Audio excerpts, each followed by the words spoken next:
मंच पर आसीन सभी परम पूजनीय संत वृंद के चरणों में सादर प्रणाम करते हुए मैं अपनी बात आप सबके सामने प्रारंभ करना चाहता हूँ।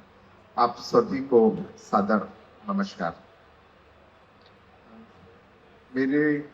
तो अभिवादन की थोड़ी सी आवश्यकता नहीं थी कि मैं स्वयं इतना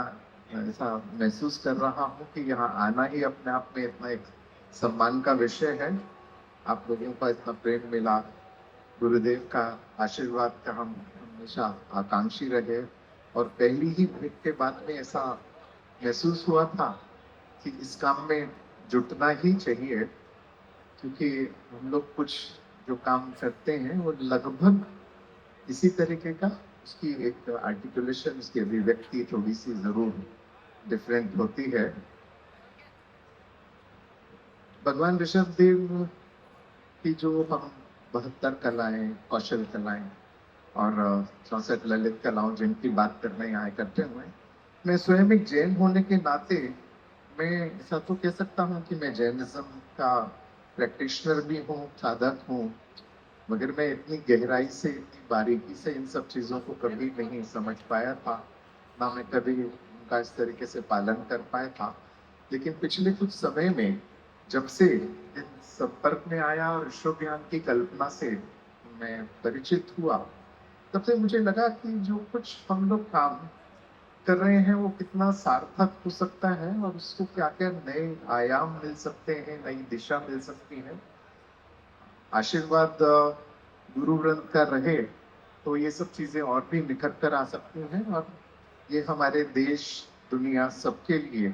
एक बहुत बड़ा मानव कल्याण का एक बहुत बड़ा प्रकल्प हो सकते हैं। जैसा मेरे परिचय में बताया गया कि मैं दीनदयाल शोध संस्थान का कार्य करता हूँ।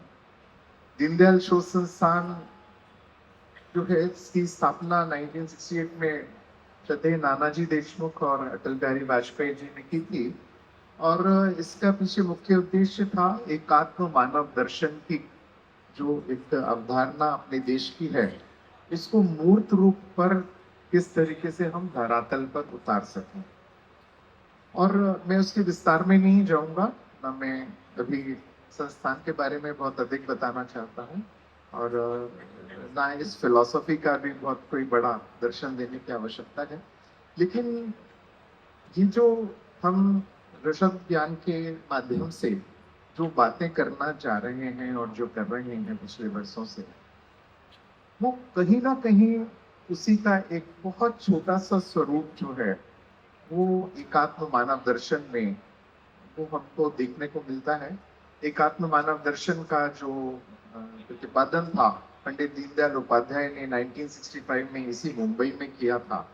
उसका हम 60 वर्ष मनाए, अभी हाल में ही उसका एक बड़ा कार्यक्रम 4 दिन का यहाँ मुंबई में आयोजित भी हुआ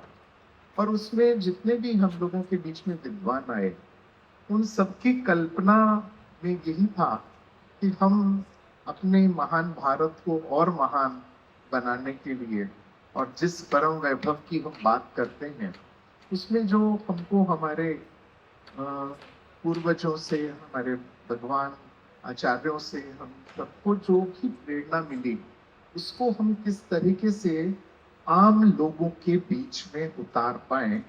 ये एक आवश्यकता हम लोगों के बीच में आपस में बार बार निकल कर आई। और चूंकि हम लोग जो दीनदयाल शोध संस्थान के माध्यम से काम करते हैं, वो काम हम देश भर के गांवों में करते हैं और गांवों में जब करते हैं तो बहुत बहुत साधारण लोग होते हैं जिनकी समझ, जो हम अगर शहरी स्तर पर देखने का प्रयास करें तो बहुत साधारण होती है, लेकिन बहुत ही बारीक होती है, जमीन से जुड़ी हुई होती है। और उनकी जो समझ है वो बेसिकली तो कहें वो लोक ज्ञान होती है। और ये जो आ, हम 72 कलाएं, 64 ललित कलाएं, कौशल कलाएं, इनकी अभिव्यक्ति और ये जो पूरा का पूरा किस तरीके से आम आदमी इसको अपने जीवन में उतारता है, इसका हम एक बहुत बरसों से अध्ययन भी कर रहे हैं और कोशिश कर रहे हैं कि उनका और विकास हो सके। ऋषभ यान के संदर्भ में जब चर्चा हुई तो ऐसा महसूस हुआ, ऐसा देखने को आया कि इसमें से बहुत सारी कलाएं, बहुत सारी कौशल कलाएं भी, ललित कलाएं भी, उनको हमको कंटेम्पोराइज करने की आवश्यकता है। उनको सामयिक, समसामयिक परिप्रेक्ष्य में रखने की जरूरत है। कुछ चीजें आउटडेटेड हो गई हैं, ऐसा हम लोगों को स्वीकार करना पड़ेगा। ये बात अलग है कि वो हम लोगों को हमारे मन मस्तिष्क में, हमारी आत्मा में बस चुकी है, तो उन्हें हमें कहीं ना कहीं किसी ना किसी रूप में स्वीकार करना है। लेकिन उनके पीछे की भावना को स्वीकार करना है, साथ साथ में ये भी देखना है कि उनको हम लोग नए तरीके से आज के युग में उनको कैसे युगानुकूल बनाते हुए उनका पालन कर सकें, उनकी साधना कर सकें। तो मेरा एक निवेदन, एक मेरा गुरु चरणों में वंदन करते हुए ये एक प्रार्थना है कि हम लोग जब काम करते हैं अपने क्षेत्र में, तो ऐसा देखने में आया है कि प्रवचनों के माध्यम से, खासतौर पे आप लोगों के जो प्रवचन होते हैं, वो लोग जो भी अपने सुनने के लिए आते हैं, उनके मन में बसते हैं, दिल में बसते हैं, दिमाग में तो बसते ही हैं। तो उनके लिए एक अच्छे तरीके से कुछ रिसर्च वर्क, कुछ होमवर्क ऐसे संस्थागत रूप में हो सके कि हम फीडबैक देने के लिए कोई एक ऐसा मैकेनिज्म बन सके। कुछ ऐसी संस्थाएं जो अपने जैन से जो इतर भी हों, जैनिज्म से इतर भी हों, लेकिन कुल मिलाकर इंडोलॉजी पर काम करती हैं, जो ऋषभ यान का अपना कॉन्सेप्ट भी है, उन इंडोलॉजी पर काम करने वाली संस्थाओं से कोई ऐसा मैकेनिज्म बनाकर एक फीडबैक लिया जाए। फीडबैक के आधार पर आप स्वयं तय करें कि इनमें से कौन सी बात जो है हमारे प्रवचनों में आनी चाहिए, आम लोगों को मालूम होनी चाहिए, सरकारों तक पहुंचनी चाहिए, किस तरीके से पहुंचनी चाहिए, और वो समय के अनुकूल हो, जिससे उनकी एक्सेप्टेबिलिटी भी समाज में, सरकार में, सब जगह बराबर से हो सके।